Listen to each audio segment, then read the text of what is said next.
வெகு நாட்களாக வெளியூரில் இருந்த தெனாலிராமன் தலைநகர் ஹம்பிக்கு திரும்பினான்.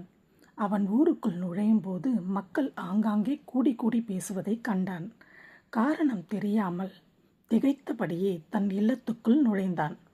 தெனாலிராமனின் வேலைக்காரர்கள் இருவரும் அடிக்கடி கூடி ஏதோ ஆலோசனை செய்து கொண்டிருந்தனர். ஊருக்குள் வந்தபோது மக்கள் கூடி நின்று பேசுவதை பார்த்த தெனாலிராமன் தன் வேலைக்காரர்களும் அதேபோல் சிந்தித்து கொண்டிருக்கிறார்கள் என யோசித்தான். காரணம் கண்டுபிடிக்க முடியாததால் தன் வேலைக்காரர்கள் ஒருவனை அழைத்தான்.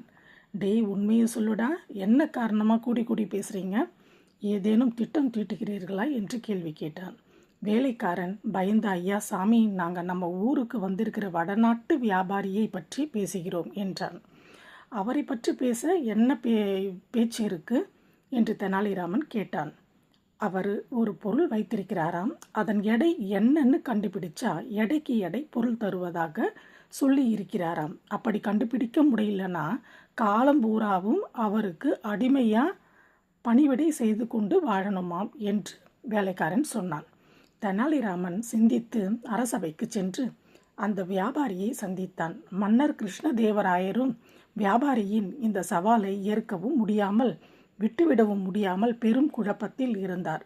தெனாலிராமன் சபைக்கு வந்ததும் மன்னர் அவரிடம் இந்த பிரச்சனைக்கு தீர்வு காணுமாறு கேட்டார். ராமகிருஷ்ணனும் அதை ஏற்றுக்கொண்டு வியாபாரியிடம் தாங்கள் எடை காண வேண்டும் என்று கூறும் பொருள் என்னவோ என்று கேட்டார். வியாபாரி மிகுந்த கர்வத்துடன், நான் ஜெயித்தால் நீர் எமக்கு அடிமை, ஆனால் நீர் ஜெயித்தால் எடைக்கு எடை பொன் தருவேன் என்றான். உங்கள் நிபந்தனையை நான் ஒப்புக்கொள்கிறேன், நானும் ஒப்புக்கொள்கிறேன். எந்த பொருளுக்கு எடை சொல்ல வேண்டும் சொல்லுங்கள் என்றான் ராமகிருஷ்ணன். வியாபாரி கள்ளச்சிரிப்புடன், வீதியில் நிற்கும் என் யானையின் எடை என்ன என்று சொல்ல வேண்டும் என்றான். சபையே அதிர்ந்தது. யானையை எப்படி எடை போடுவது, எந்த தராசில் நிற்க வைப்பது என்று அனைவரும் சிந்திக்க தொடங்கினர். மன்னரும் சிந்தனை வயப்பட்டார். தெனாலிராமன் மறுநாள் பதில் கூறுவதாக சொல்லி இல்லம் திரும்பினார். இரவு தன் மனைவியிடம் இந்த பிரச்சனையை பற்றி பேசிக்கொண்டிருந்தான். அப்போது அவனுக்கு திடீரென்று யோசனை தோன்றியது.